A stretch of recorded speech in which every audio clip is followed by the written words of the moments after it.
అయ్యా సర్పంచ్ నువ్వురా ఒక నెల వరకున్నావురా రాడా ఏమయ్యా పిసియేనా సరే ఎందుకని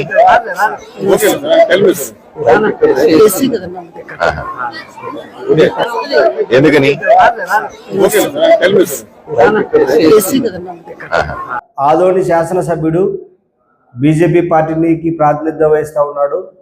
అదేవిధంగా తెలుగుదేశం పార్టీ రాష్ట్ర మహిళా సమయ నాయకురాలు గుడిసె కృష్ణమ్మ సమక్షంలో ఆదోని మండలం డనాపురం గ్రామ సర్పంచ్ చంద్రశేఖర్ మీద కుల వివక్షతకి ఒక దళితుడైనటువంటి దాన్ని నువ్వు దళితుడు కాబట్టి కట్ట ఎక్కకూడదు అనేటువంటి వివక్షను చూపినారు.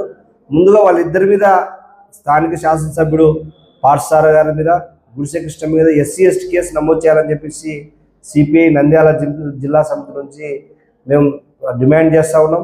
ఇంత వివక్ష చట్టాలని రూపొందించేటువంటి ఒక శాసనసభ్యుడు చట్టాల పరిధిలో ఉన్నటువంటి కార్పొరేషన్కి అధిపతిగా ఉన్నటువంటి వాళ్ళ సమక్షంలోనే ఒక దళిత గ్రామ ప్రథమ పౌరుడిని ఆ విధంగా అవమానం చేసి మీడియాలో వచ్చే విధంగా చర్య తీసుకున్నా కూడా ఇంతవరకు వాళ్ళ మీద SC/ST కేసు నమోదు చేయకపోవడం అనేటువంటిది దుర్మార్గం.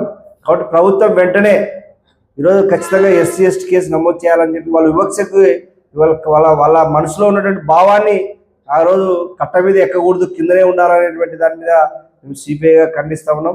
ఇంకా నేటికి దళితులకు సంబంధించినటువంటి ఒక ప్రజాప్రతినిధులను ఏ విధంగా చూస్తూ ఉన్నారు అనేటువంటిది ఒకసారి ఇది విస్ఫోటంగా తేటతెల్లమైంది. ఈరోజు ఒక బీజేపీ జాతీయ పార్టీకి నాయకత్వం వహించేటువంటి శాసనసభ్యుడిగా ఉన్నటువంటి ఒక ప్రజాప్రతినిధే ఆ విధంగా ఆయన సమక్షంలో వివక్ష జరిగితే దాన్ని ఏ విధంగా ప్రజలు స్వీకరిస్తారు? ఈరోజు అదే ఆదోని కాన్స్టిట్యున్సీలో అనేక మంది దళిత సంబంధించినటువంటి ప్రజల మీద హత్యలు పబ్లిక్లోనే అదే ఆదోని ఆలూరు కాన్స్టిట్యున్సీలోనే హత్యలు చేయడం జరిగింది. లేదంటే ఒక దళిత అమ్మాయిని పెళ్లి చేసుకున్నాడని చెప్పేసి బీసీ అమ్మాయిని పెళ్లి చేసిన దళితుల మీద బహిరంగంగానే కొట్టడం జరిగింది. దీనికన్నిటికీ ఆశ్చర్యం అంటే వీళ్ళ మనస్తత్వం కూడా ఆ విధంగా ఉంది కాబట్టి ఈరోజు అలాంటి సంఘటనలు జరుగుతూ ఉన్నాయి. దీని మీద ఖచ్చితంగా SC/ST కేసు నమోదు చేసి అరెస్ట్ చేయాలని చెప్పేసి మేము సిపిఐగా డిమాండ్ చేస్తూ ఉన్నాం.